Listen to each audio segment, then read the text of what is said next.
कभी कभी इतिहास में ना कुछ ऐसी घटनाएं होती हैं जो बहुत छोटी लगती हैं, किसी एक जगह की, किसी एक गांव की, लेकिन उनकी गूंज पूरे देश में सुनाई देती है।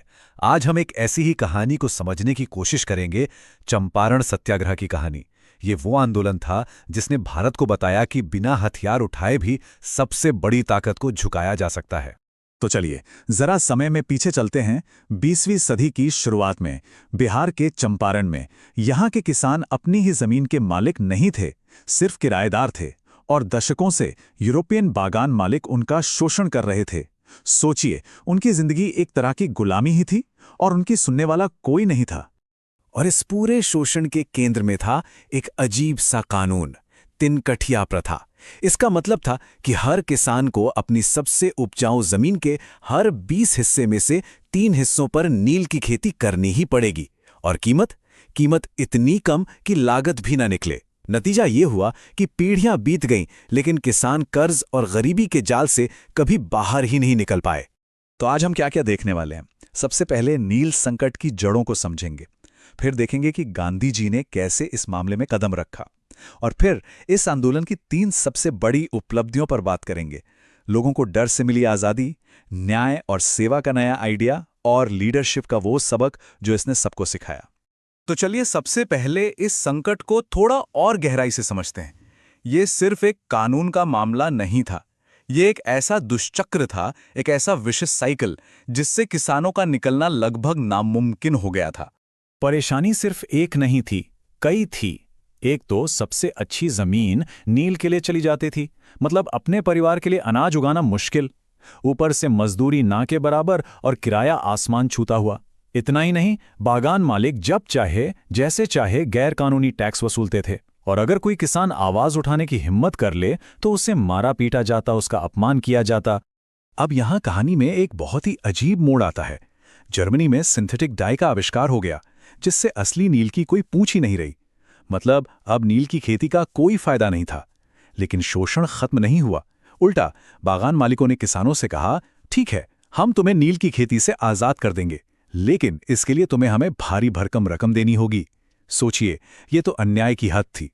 तो जब लग रहा था कि चारों तरफ सिर्फ निराशा है, तभी चंपारण की धरती पर कदम रखते हैं मोहनदास करमचंद गांधी। और उनके साथ आता है विरोध का एक ऐसा तरीका जो भारत का इतिहास बदलने वाला था। गांधी जी के आते ही चीजें बहुत तेजी से बदलीं। वो अप्रैल में चंपारण पहुंचे और अंग्रेज अधिकारियों ने उन्हें फौरन जिला छोड़ने का आदेश दे दिया। लेकिन गांधी जी ने वो आदेश मानने से साफ इनकार कर दिया। बस यहीं से भारत में सविनय अवज्ञा की शुरुआत हुई। उनका ये कदम इतना असरदार था कि कुछ ही महीनों के अंदर सरकार को झुकना पड़ा और एक जांच समिति बनानी पड़ी, जिसमें गांधी जी खुद एक सदस्य थे। गांधी जी का तर्क बहुत सीधा था। उन्होंने कहा कि मैं कानून का अपमान नहीं कर रहा, बल्कि मैं उससे भी एक बड़े कानून का पालन कर रहा हूं, मेरी अंतरात्मा के कानून का। उनका मानना था कि जब कोई कानून अन्यायपूर्ण हो तो उसे ना मानना ही हमारा कर्तव्य है, और यही सविनय अवज्ञा की असली आत्मा थी। अब प्रशासन ने वही किया जो वो हमेशा करता था, गांधी जी को गिरफ्तार करने की कोशिश की। लेकिन इस बार कुछ अलग हुआ। हजारों हजार किसान बिना किसी शोर शराबे के शांति से कोर्ट और जेल के बाहर जमा हो गए। अधिकारियों ने इतना बड़ा, इतना निडर और इतना शांत विरोध पहले कभी नहीं देखा था। वो घबरा गए और उन्हें गांधी जी को रिहा करना पड़ा। ये किसानों की पहली और बहुत बड़ी मनोवैज्ञानिक जीत थी।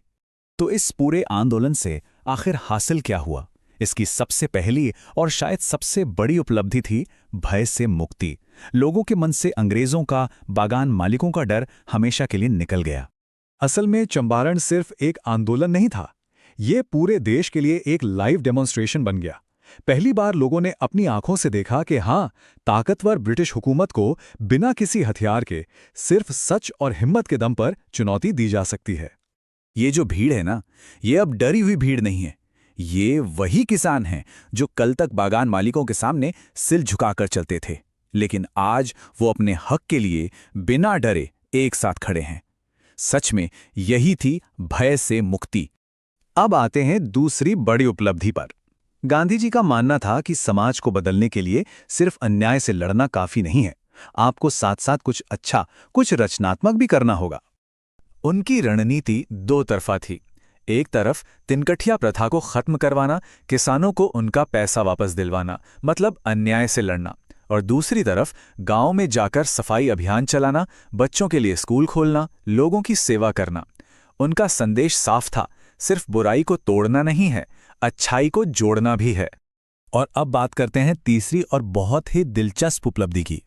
ये आंदोलन गांधी जी के साथ काम कर रहे पढ़े लिखे लोगों के लिए, भविष्य के नेताओं के लिए लीडरशिप का एक बड़ा सबक था। देखिए, गांधी जी के साथ राजेंद्र प्रसाद और जेबी कृपलानी जैसे देश के बड़े बड़े वकील जुड़े थे। ये सब शहरों के आरामदेह जीवन से आए थे, लेकिन चंपारण ने उन्हें पूरी तरह से बदल दिया।